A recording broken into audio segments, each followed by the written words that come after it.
Welcome to the Urban Action Showcase and Expo virtual experience. I'm Demetrius Angelo, the founder and executive producer of the Urban Action Showcase. I told you guys we had a surprise for you, and I didn't lie. Let me introduce you to Mr. Keith David. In commemoration of the 20th anniversary of Pitch Black, we also have our moderator, Mr. Maurice Waters of BlackSci-Fi.com. This is going to be an exciting hour in conversation, about Keith, his career, especially with Pitch Black, the 20th anniversary, great sci-fi flick. But Keith from so many different things, both on the screen and behind his voice, obviously Spawn and some other incredible IPs that you guys know. But I'm going to hand the mic over to Mr. Maurice Waters, and welcome Keith, welcome Maurice, and thank you guys for being a part of the action. Thank you. It's good to be here. And I want to say thank you to Mr. David as well. I'm Maurice Waters, and I am the president and founder of BlackSci-Fi.com. We're an online news magazine that talks about the involvement and participation of African Americans and people of color all over the world involved in the sci-fi genre and comic books.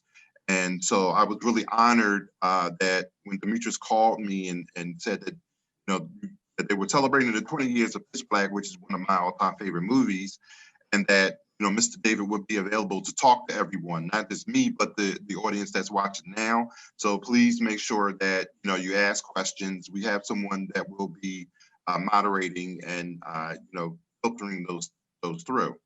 Mr. David, your career. I said before, I felt like I know you because your career spans beyond Pitch Black.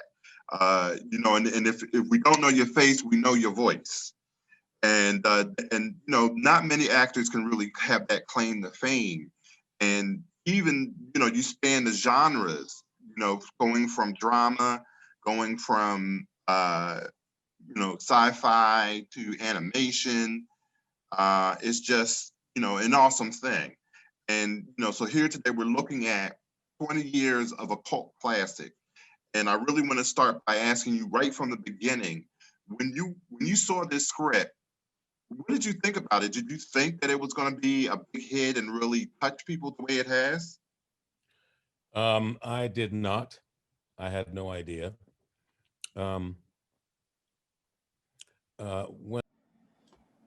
Welcome to the Urban Action Showcase and Expo virtual experience. I'm Demetrius Angelo, the founder and executive producer of the Urban Action Showcase. I told you guys we had a surprise for you, and I didn't lie. Let me introduce you to Mr. Keith David. In commemoration of the 20th anniversary of Pitch Black, we also have our moderator, Mr. Maurice Waters of BlackSci-Fi.com. This is going to be an exciting hour in conversation, about Keith, his career, especially with Pitch Black, the 20th anniversary, great sci-fi flick. But Keith from so many different things, both on the screen and behind his voice, obviously Spawn and some other incredible IPs that you guys know. But I'm going to hand the mic over to Mr. Maurice Waters, and welcome Keith, welcome Maurice, and thank you guys for being a part of the action. Thank you. It's good to be here. And I want to say thank you to Mr. David as well. I'm Maurice Waters, and I am the president and founder of BlackSci-Fi.com. We're an online news magazine that talks about the involvement and participation of African Americans and people of color all over the world involved in the sci-fi genre and comic books. And so I was really honored that when Demetrius called me and said that, that they were celebrating the 20 years of Pitch Black, which is one of my all-time favorite movies, and that Mr. David would be available to talk to everyone, not just me, but the audience that's watching now. So please make sure that you ask questions. We have someone that will be moderating and filtering those through. Mr. David, your career, I said before, I felt like I know you because your career spans beyond Pitch Black. And if we don't know your face, we know your voice. And not many actors can really have that claim to fame. And even, you span the genres, going from drama, going from sci-fi to animation. It's just, an awesome thing. And, so here today, we're looking at 20 years of a cult classic.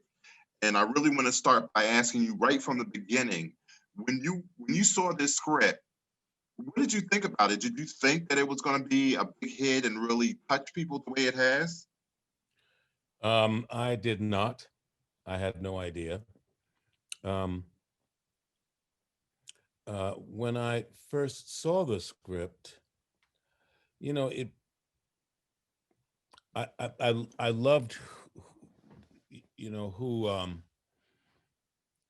he was sort of drawn as, but it wasn't really fleshed out. So, I talked to the director about it, and he said that once we got there, we would flesh it out and make him more of a whole person. 'Cause, I mean, and that's what I tried to do.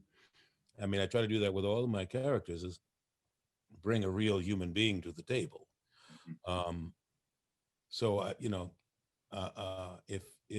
he resonates with you, that makes me happy, because he should. I mean, he's an imam, uh, um, in the Muslim religion. That's like a bishop, um, and which is he's a minister, but he's more than a minister. He's in the hierarchy of the organization. I mean, as And I have to ask this because it's something I wondered. When you got the script, did you flip to the back to see if you survived, if you lived through the film? no, I let I let my curiosity wait until I finished reading it. You know what I mean? Okay, And okay. then when I did make it, I was like, oh, well, that's good. That's Right, right. And that film has so many layers to it. Um, I was thinking about the first time that I saw that film, and I can remember going with a couple of my buddies, who all are comic book sci-fi heads, and we really didn't know what to expect from it, to be honest with you. And the first time we saw it, we kind of sat there and was like, what was that? What, this guy scrubbing his eyes, and then there's a Muslim in here, and then there's this going on. Like, wait a minute, wait a minute. So we actually had to go back and watch it again a second time. And then by the second time, we're like, kind of repeating some of the lines in there. And then the third time, we're telling other people's about it. So that was the evolution of the cult for me and my friends. well, And yes. one of the things that interested me at the end of the day,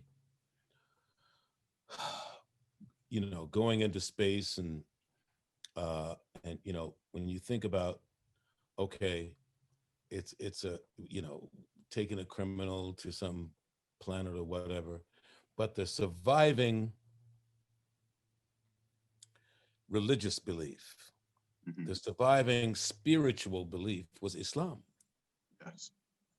And and there are many, in this country especially, Islam has gotten a bad rap.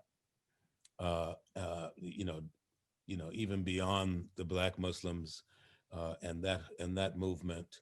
I mean, in recent years, since 9/11, Islam has really gotten a bad rep. But uh, when I was working on that movie, there was a part of me that was ready to convert, because Islam is a beautiful religion.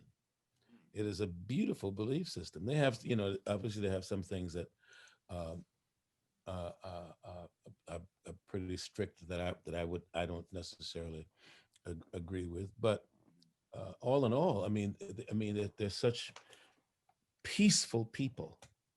I mean, the Taliban and the those little cult sections, those little pockets. of warring people. Though that it's very small comparatively speaking, because most Muslims, if anyone is going to turn the other cheek, uh, somebody they will fight last.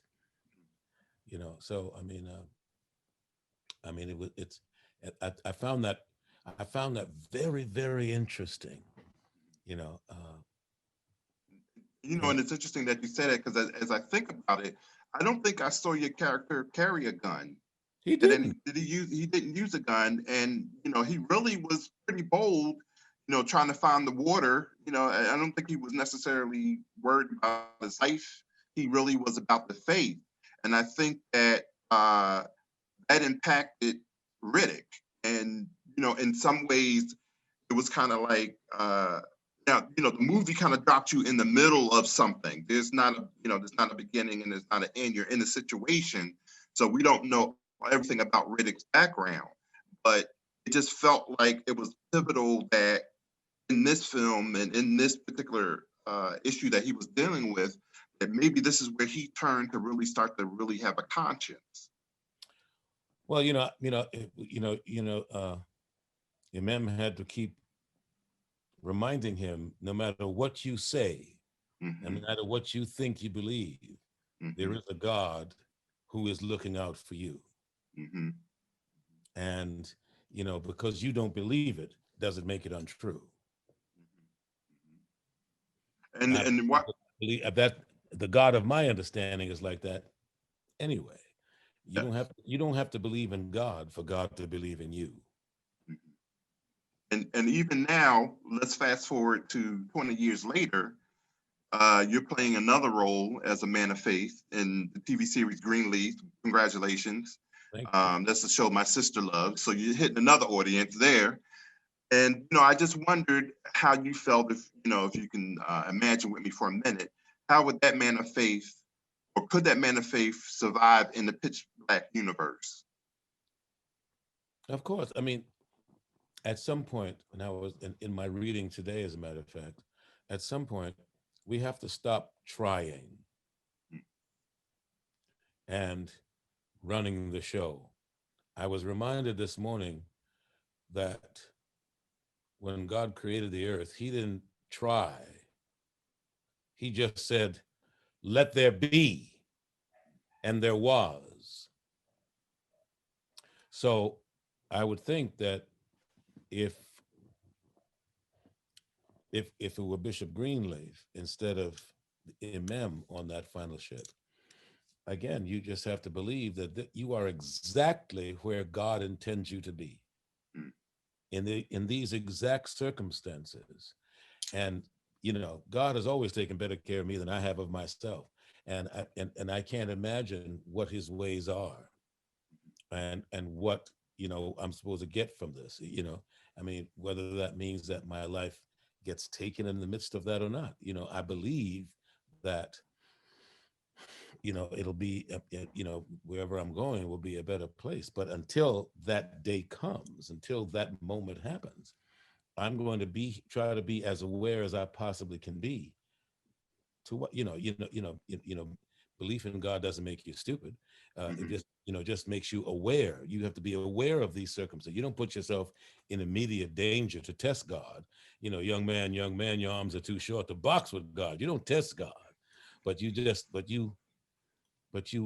walk with an awareness that you're under God's protection, and that if you are in any immediate danger, that God will make you aware of what that danger is, to avoid it, deflect it, or do whatever, or to get through it however you have to get through. And sometimes that will mean a battle. He's gotten many people through many battles. And I think that's a great point to mention, because as you say that, I think about Riddick, and maybe he viewed that as a weakness, and was something that he kind of shut down in his personal life so that he could keep pushing forward, even though he didn't necessarily have a direction in life. But I think he viewed that as something that would make him weak. And I think um, I think that is a tendency when you are in faced with grave and dire circumstances, Mhm. and you don't have a firm foundation for a belief in God. I don't know if you know that poem, Footsteps. Yes, yes, and you're following behind and realize. When you realize that, you say, God, most of my life I saw you were with me, but in the times that I was in the most trouble, I only see one pair of footsteps. Why did you leave me at that time? And he says, young man, I didn't leave you. In those times, I carried you. Mhm, mhm. And I think that the tendency is to feel alone and abandoned. But in those times, especially when you go back and say, I don't know how I got through that. It is by the grace of God. And grace is something that God gives us, especially when you don't deserve it, or Yes. especially when you don't think you deserve it. Mhm, That is God's gift to mankind. mhm. Grace. And I think when you watch Pitch Black, I don't think anybody went into that movie thinking that they were going to get those lessons and those kind of themes out of that. And that's part of the reason why that film was ahead of its time. Even there was a gender issue in there with the one character who, she was a part of the crew, pretending to be a man or a boy so that she could advance. And fast forward 20 years later, and the advancements that women make now as women, and knowing that they don't have to take on masculine features, to move forward. They can be who they are, and you have to accept them. Here we have, Kamala Harris as vice president, the first female Black woman, Indian woman, and there's a commentary there in Pitch Black that you don't think about. You think you're just going to a shoot 'em up fighting action movie, but there's all these other lessons and things being learned out of that. A lot of resonance there. A lot of Hmm. resonance there. Hmm. And so let's talk a little bit about the action in the film, though. Uh, can you talk a little bit about, did you get any training? They show you guys martial arts, or were you able to train with weapons, or and then also I want to ask. I read somewhere, and I just want to find out whether it's true or not. Was that desert actually cold? You read that it was cold. Yeah. Of course, that was on the internet, so that's why I'm asking you. Just It shows was to actually like a colder desert, not like super hot. just shows to go. You Right, the can't source do is considered everything. the source. Right. Right. But the nature of the desert. I mean, I live in California, Uh-huh. and the nature of the desert is the sun goes down. When the sun goes down, there's always going to be a temperature drop. Now, if you are uh, in 100-degree weather and the temperature goes down to 85, that's quite a drop in temperature. Yeah. So I mean, a 30-degree Okay. drop in temperature anywhere you go. If it's 90 all day, and then when the sun goes down, it goes down to 60. 60 is going to feel cold. Well, colder, chilly. Right. Right. You're gonna, In you're relation gonna, to. you're gonna feel much cooler. And Mhm, depending on where you are, if you're in the desert, that particular cool can feel cold, mhm, comparatively speaking, to the mhm. rest of the day. You know, And working at in a film where pretty much everything was dark. I mean, I know you had lighting. Was that difficult in interacting with some of the creatures and those kind of things, or? that was all done in post. We didn't see any creatures. We Oh, shot a wow. lot day for night. Wow. Uh, that's the magic of the movies. Hmm. Hmm. Very believable. And I mean, it holds up today too. When you look at those graphics and special effects, and it wasn't heavy in graphics per se, like some of the movies are today, but it still brought you into a world or that was believable. David Uh, Egby. David Egby was the DP, and mhm, he was brilliant. He was just brilliant. The way he lit that movie, and uh, it was definitely phenomenal because when you finally when you look at that movie, the look of the movie is like, wow, you believe two sons Right, right, right. and And the whole world becoming whole dark and whole world becoming dark, right, and us being able to see and navigate through that. right, right. That's a good point too. Yeah. And when I think about some of the lighting in there, how do you light for dark? And then there were reds and then there were blues and you're inside of a ship, outside of a ship, and it's all believable. And it's not, the characters were humans or at least knew of Earth because there were all these references to Earth. So you have to really look at it. It was sci-fi, but it was also kind of grounded. It was like near future, maybe I would say at the time, which was great. And all the camera angles and even just some of the how we were introduced to all of the characters. And when you think about Riddick, and Riddick starts out, you're scared of him. Is he a killer? What's going on here? Is he going to kill everybody, take the ship and run? But then you see this little thing, and then when he's being nice, it looks like he's a cat playing with his mice, at first, kind of hanging around and cutting the lady's hair and the captain's hair in the back just to smell it and kind of play around. But then, as he hears things and he sees trouble, he starts to try to help. Which is really good and a testament to the filmmakers and the directors and storytellers and to Vin Diesel, who at the time this really was what catapulted him and put him on that action hero level. And I get for and there were a couple other a lot of that cast went on to bigger, better things. Claudia Black, let's talk for a minute about you doing voiceover work with Spawn and Gargoyles. Any one of those things are like a career in and of itself. Were you always were you into sci-fi and superheroes and things like that, or? Oh, as a kid, I loved sci-fi, and The Thing was my first movie. So Right, I mean, right. that's how I got introduced to the movies was Hmm. sci-fi, sci-fi horror. And that's another classic Yeah, in a whole yeah, nother way. yeah. I mean, I love the genre because I mean, it's less, it's a different kind of engagement of the imagination. Yes. It's one thing to engage you in a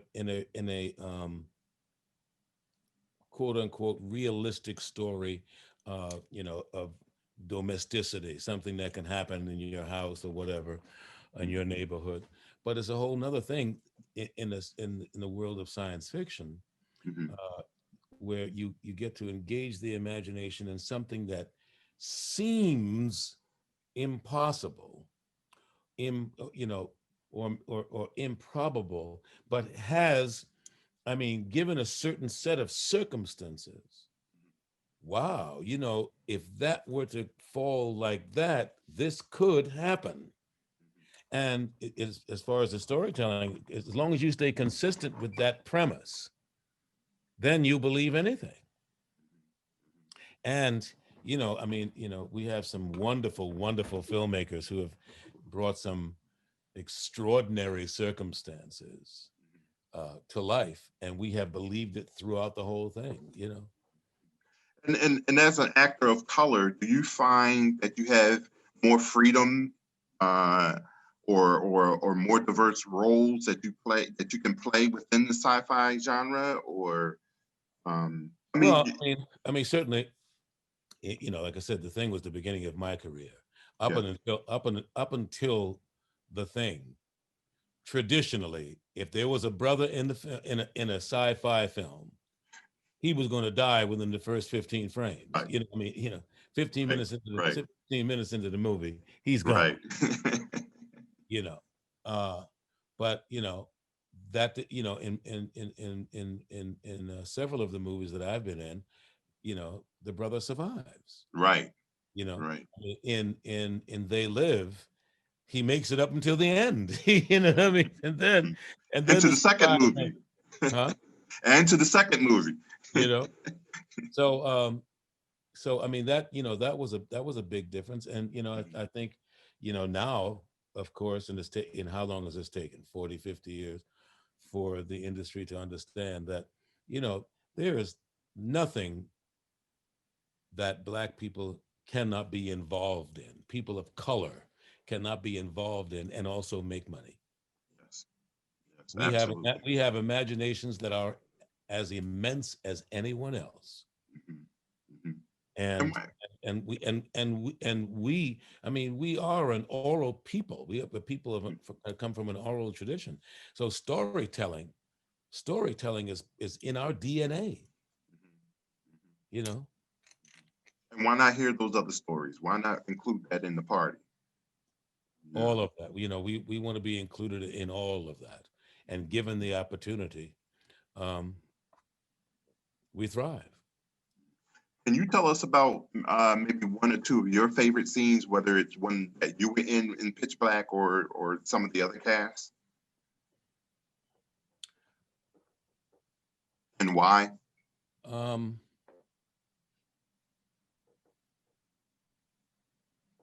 in Pitch Black, it's oddly and weirdly enough, one of my favorite scenes is when my son gets taken by the monster, and I get to, you know, scream his name, Hmm. you've taken my son. And it just, I mean, for me, it was just a glimpse into, again, his humanity, Hmm. about, and how much, uh, people meant to him. And this is my son, Hmm. you know. So it was a moment of family, you know, and a moment that truly tests his faith too, because, for we've seen it time and time again that, uh, in many movies at that point, people will give up their faith. Okay, how could God let this happen to me, and let this happen to my kid? So now I don't believe in him anymore. But he never lost his faith. He never gave up his belief in God, even when his son was taken. Yeah, and I believe that that really moved everyone, all the other characters, because it was that faith and that driving force, that, and it was fearless. It was fearless. In another way, Riddick was fearless, but in another way, your character was fearless. To go after that water and to, walk in the dark and have that faith when you were waiting for the captain to come back to get you. That's not that's not an easy thing. Right. And then, you had these little light beings up there that provided, another blessing. So I definitely agree with you and can see that. And I think um, so many people in the community really like that and enjoy that. And over the years, what's been the response? What have people, the fans, said to you? Some of the things that meant something to them from it. I have had many, many people come up to me and say how much they loved Pitch Black. Hmm. And I love that. It's, Hmm. because, I mean, it was a good movie. Like you said, it it catapulted Vin's career. And it was Riddick was a very interesting character because, I mean, he reminded me sort of like Angels with Dirty Faces. That's an old movie, an old James Cagney movie, when, the boys are looking up to the gangster. When you don't have the guidance, the parental guidance, the adult guidance, and you only have your own, um, bad experiences to shape your life. And we look at our society and the way, um, the way we, treat people who grow up in the system as orphans, and you only have bad experiences, and you wonder, why they end up in jails and institutions. I mean, it's because they didn't have the anchor of good parental guidance. But inherently, in most people, not all, but in most people, there is a spark of good, because God created us all. So, I mean, even though, he would have probably have destroyed somebody like me, run through them, but there's something in him that makes him not. And in the second movie, you see, he still, they still bond in a way. Yes, yes. And he actually was the one that brought Riddick to that planet to try to help and save. So somewhere along, and Riddick listened. So somewhere along the line, he was Riddick's spiritual advisor in a way, indirectly. Yeah. Yeah, And and I really like. his Say spirit, again. his spiritual consciousness. Mhm. Yes, yes, exactly. Mhm. And to see Riddick as a character, the story arc evolve, and I love the end where he ends up in control of everything, and he's kind of like, the king, and the sword of Damocles is over his head now, where he has all the responsibility. Before he didn't have any. Now he's got to. Where do you go from there? So I guess the question to ask you next is: are there any plans that you know of for another film or anything? I've heard rumors, but Mm-hmm. until the check is in the mail, not even in the mail, in my hand. I Right. mean, what am I going to say? But I mean, I've heard things, rattlings about it, but who knows? Hopefully they will, and hopefully they'll include me. But Oh, even if, definitely. You have to be in it. you know, Absolutely. I would like that, but even if they don't, they'll make a good movie. Mhm. And so, speaking of that, once our talk is over, there'll be a screening of Pitch Black right after this. Right. And so, I want to ask you: are there any Easter eggs or anything that inside things that you can tell us to look for now? I mean, the movie is 20 years old, so you're not spoiling anything. Well, and you're also expecting me to remember something that happened 20 years. If you probably spoil it, give me a spoiler before I can give you one. I hear you. Well, okay, so I'll ask you. There's a scene where Vin Diesel dislocates his shoulder. Does he really do that? Is that real, or you know? No, I think that was part of the character's, um, uh, ability. He had a shoulder that could dislocate. Uh, Mm, Again, people who, they're circus performers who do that, who have that ability, and it's not something that you would necessarily do, uh, except in cases of emergency. mhm. But it's like, okay, I mean, there's a way to get out of this straitjacket if I can dislocate my shoulder and Right. use my Oof. hand to do this. Hey. Right. Right. They can have that. No, no thanks. Yeah.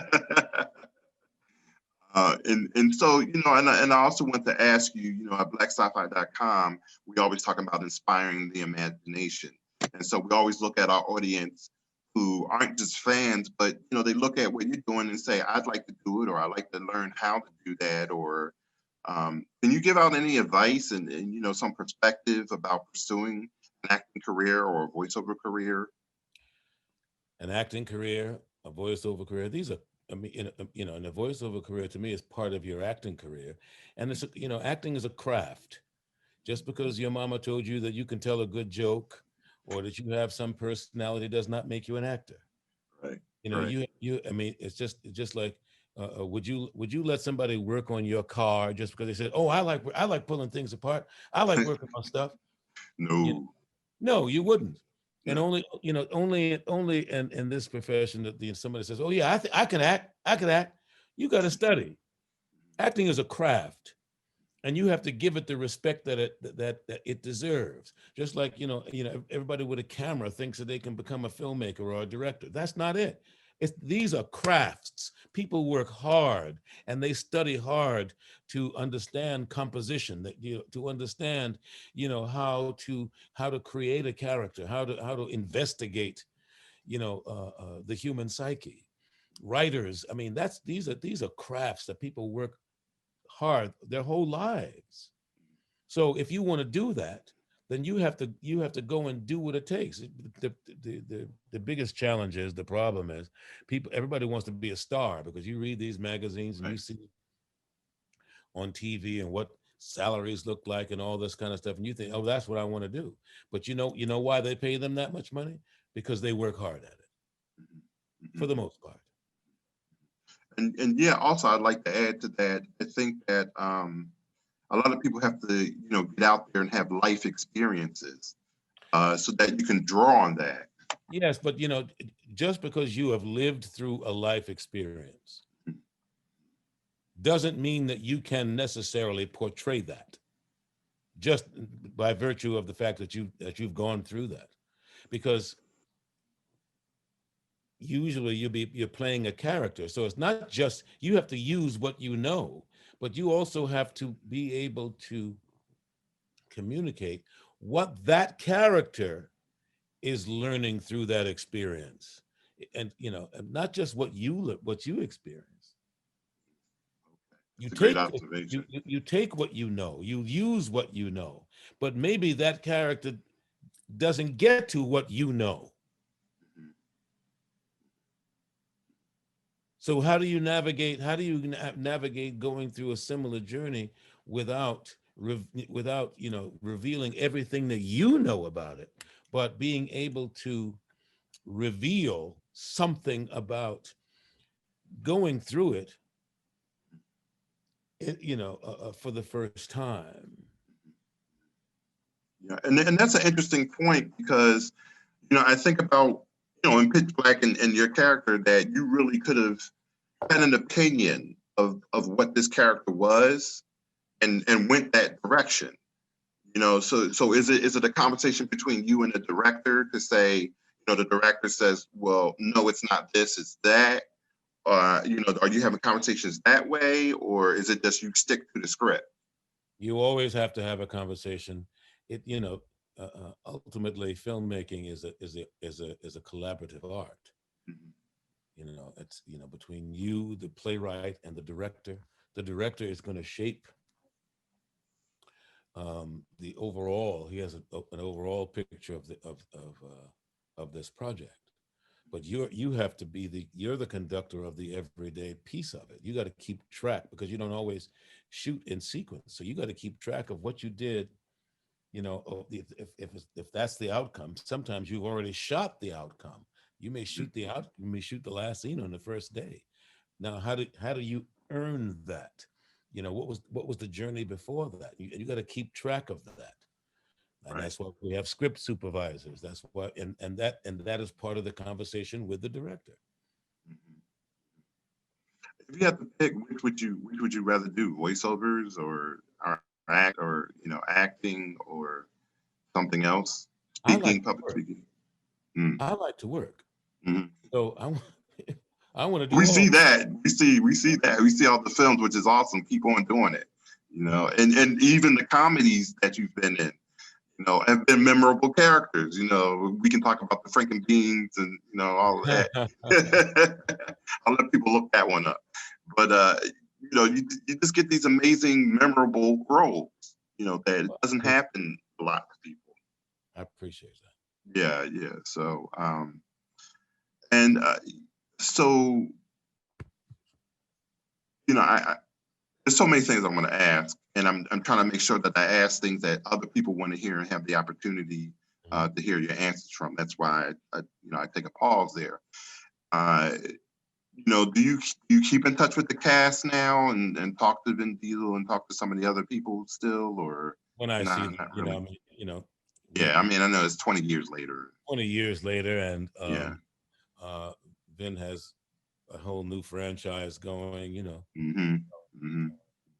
I mean, I see him once in a while at an event, but and Do you certainly do not. you, do you watch your own films? Do you watch your own thing? I like to see them at least once, but I can't say I've seen everything I've done. Hmm. I haven't. I've seen most, most of them I see at least once. Okay. Sometimes, I mean, there's some things I don't mind revisiting. Uh, but I remember watching an episode of I Love Lucy when Lucy and Ricky and them go to Hollywood, and they're at the stars' homes, and William Holden had a special guest star, Hmm. and Lucy runs in, and she goes, "Oh, Mr. Holden, oh, it's so nice to meet you." He says, "Boy, you look so young. Sometimes I stay up to 3 o'clock in the morning to watch your movies. How do you stay so young?" He says, "I don't stay up to 3 o'clock in the morning watching my movies." You know. That's a good one. Point well taken. We just got a question from some of the viewers right now. The question is, if you created the ultimate sci-fi character, what would he be like? Hmm. I think, well, one of them, he'd have the ability to appear and disappear, Uh, okay. Why that? Why that ability? because I just think that would be neat, like the Invisible Man. But Hmm. I would also like to have the ability to read minds. Uh, You know. might get some information you don't want to know. Hey, right. Hey, that's the chance you take. You know. Yeah. What do you mean by that? Uh, What do you mean? What do I mean? I mean, but you just. Oh, never mind. Right, right. You never liked my haircut. What's wrong with this shirt I'm wearing? You know what I mean?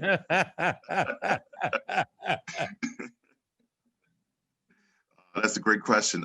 We got another one came in. Let's see. Do you like fourth dimensional? Oh, so they're saying like fourth dimensional travel or strictly invisibility. Oh, I would love to be able to time trip and Uh, to go back in time. I mm, would love to sit at the feet of Frederick Douglass uh, mm, and hear, some of his stuff firsthand. You mm, know, that is not to say that I would necessarily like to be a slave, but uh, I would like to, I'm sure that he was also in the company of free blacks mm, at the time. And that's another thing. Frederick Douglass was, certainly our most famous, one of our most famous free black people. But there were others. There were others who were quite well spoken and educated. And that's part of the problem with his story. We always hear about the downtrodden and the beatings and all this kind of stuff, but there were some brothers and sisters who were quite well educated and who were quite well spoken and who stood up and fought for a lot of things. There are people who fought in court for their own freedoms, and there were a lot of things. I mean, and I'm not saying that they were necessary in a majority. Many of that was exception and not rule, but it did exist. mm. Actually, we were doing a little pitch black, I guess, for a minute there. Yeah, right. No, so once again, Technology. yes, yeah. So if you want to take a minute just to repeat some of the things some of the things you're going to upcoming that you'll be doing again. I'm working on a show called based on the life of Joe Williams. We're right now we're just in the very beginning stages, but sometimes next year we should, God willing, and the creek don't rise. That'll be coming out. I have a show that will be streamed from the Middle Sea Jazz Club in Charlotte, North Carolina. That's my latest show. All right, and we're going to wrap up. So if there's one piece of advice that you could leave with everyone here, what would it be? whatever you are interested in, whatever aspect of filmmaking or and really in any field of endeavor, go and study, become an apprentice, be hungry, and find the people who do it well and are the best at it, and see what they do. Study them. Years ago we used to have an apprentice system. In the theater, but even in filmmaking. But even if you want to be a blacksmith, he had an apprentice, someone who he could pass down his knowledge to. You want to be that person. Whatever you want to do, find someone who does it so well that it seems like magic to you, and learn what they do.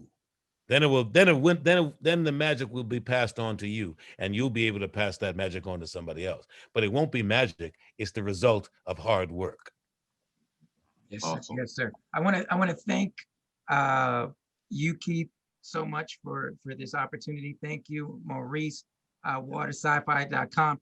Thank you to our sponsor, Elite Security, also Tari Cassell. If you can unmute yourself, sir, you can say a few words.